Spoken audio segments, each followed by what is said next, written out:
Welcome back, everybody. This is Mike Wood with Model Tree Store Tutorials. And you can get your sagebrush tree armatures at modeltreestore.com. Today we are going to use some of this material that I made for fall foliage. And this is the sawdust material made in my other tutorial. And I've been aching to use that to make a nice bright colored fall tree. So stick around, we're going to do that today.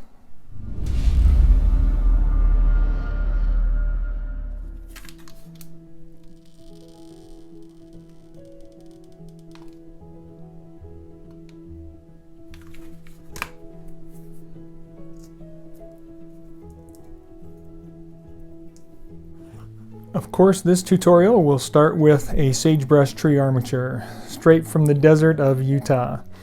Don't forget, if you'd like to get some sagebrush tree armatures to make a nice realistic tree, you can get them at modeltreestore.com. I'm using multiple types of material to add to the armature base to create the tree here. So this one is from a small flowering bush, and I actually forget the name of that all the time. But these are the dried flowers from that. And then I also will often use sedum, which you see on the left side here of my screen. This is a small ground cover type flowering plant, often called dragon's blood. So we just need to add a lot of that material here so that we can catch the foliage. If you've seen any of my other tutorials, you know I like to use the hot glue to append the pieces of branching to the tree. It just works fast, it works well. I can decide where I want things to be put and quickly have them in place and holding where I want them and move on to the other parts of the tree. It's not the only glue that works, but my goodness, it's a fast one, and I really enjoy how quickly everything adheres for me. Now, the next thing that you'll want to do is drill a hole, and you can do this at the beginning. I usually forget when I'm first starting, so I just put a hole in the base of the tree here. Careful with the power tools. You can use a little hand drill if you want. I like things quick, as you can tell, so I use the power drill. Just kept my fingers safely out of the way. I drilled the hole just big enough to take a piece of baling wire, and that's what I'm inserting into the base of the tree here. A little bit of glue on that, and this will help hold things while you're working on the tree. A quick little inspection on the angles of the tree here, and we can decide where we need to add some branching and put the smaller branches in there from the dried flower plants. So I usually take a look at it a bit and then start cutting pieces to put it in.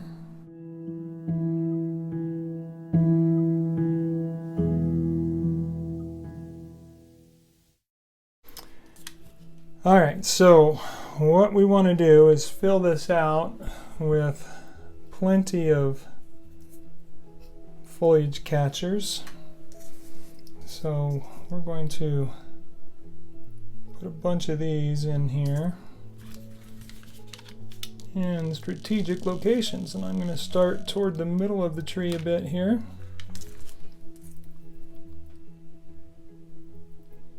To fill this out. And we will just start placing the foliage in there.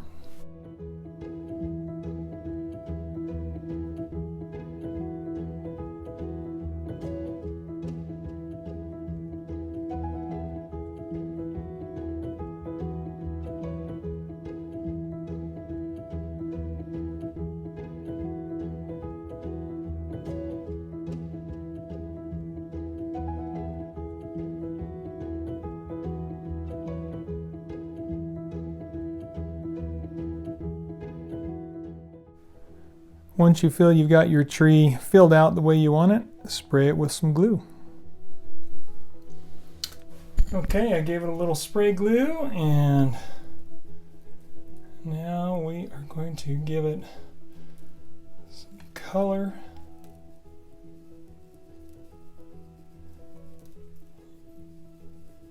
and see if we can make us an autumn tree. Now, depending on the material, this is an area where you might want to apply the hobby tack. I feel that the material I'm using is fragile enough, I'll be more likely to pull the material off on the sticky hobby tack brush than I will be to add hobby tack to it. And so spray glue is the method of choice at this point.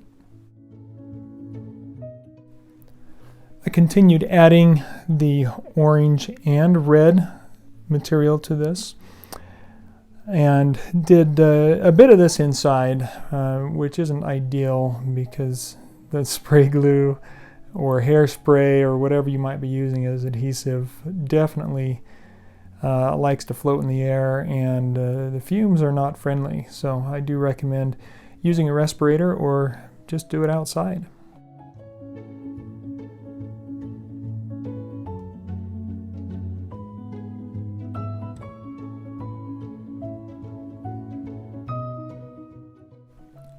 I thought about ending the tree right here, but I just felt like it was a little bit sparse. So after taking a few photos outside, I came back in with it. So before I move on to creating my other tree, I'm going to add more leaves to this. And to do that, I'm going to use the hobby tack. Maybe, boy, that stuff. What a mess. Glues to itself. Alright, so what I want to do is put a lot more of the small leaf material, and so I've got to have places for it to grab. And so we're going to put a bunch of this. Remember the rule of always doing the inside first?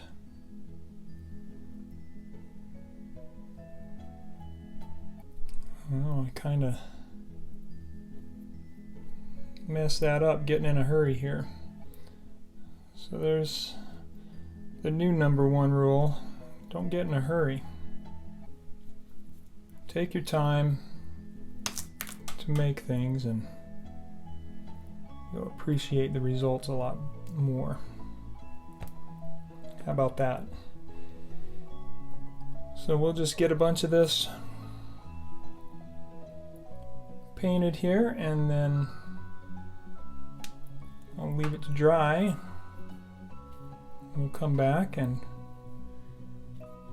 add more parts to it.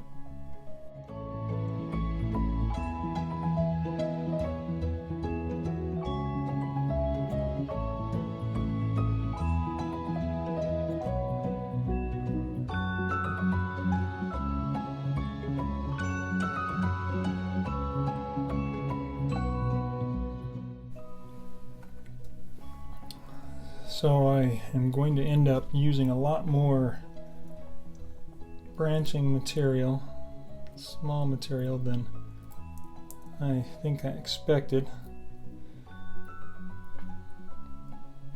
But I like the way it's coming out. And this hobby tack is sticky stuff. Tell you what. So I'm keeping my fingers out of the mix and using tweezers to get stuff in there because it's going to be tough getting my fingers clean if they're all covered in this glue. However, it does seem to be working quite well. And so I'm happy with that. So we'll just keep adding. The material, in case you're wondering, that I'm using here to put on for the underleaf and branching stuff, this is a ground cover called sedum. or often referred to as dragon's blood. And these are the dried flowers from it. And I've found that it works pretty well. It's plentiful, and so it's an easy one for me to find. Got a lot of this ground cover in my yard. And it gives me a lot of ability to fill things out real well.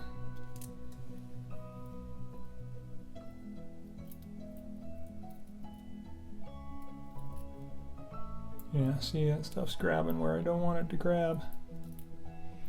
And I didn't wait until all of it was dry.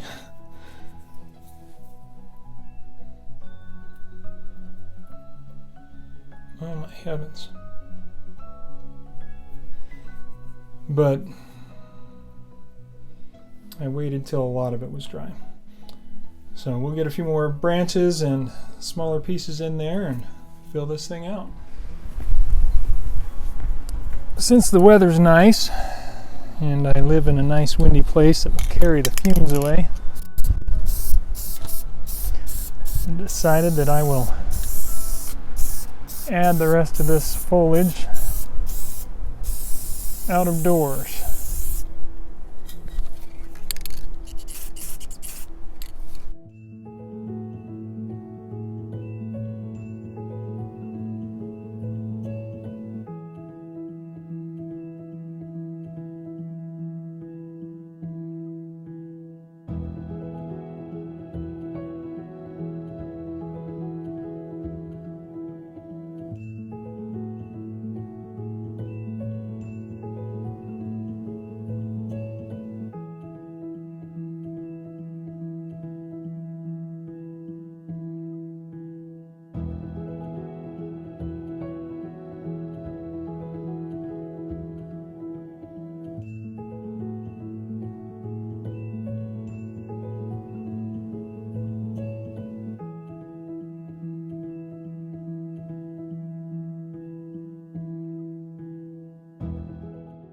Ultimately, I was much happier with the way it turned out in the end here. Thanks for watching. Make sure to comment whether you like this tree in the comments there. I also ended up with this unintended extra little bit, the spider web kind of thing that ended up here because of the Hobby Tack glue. So that was kind of fun. Thanks for watching.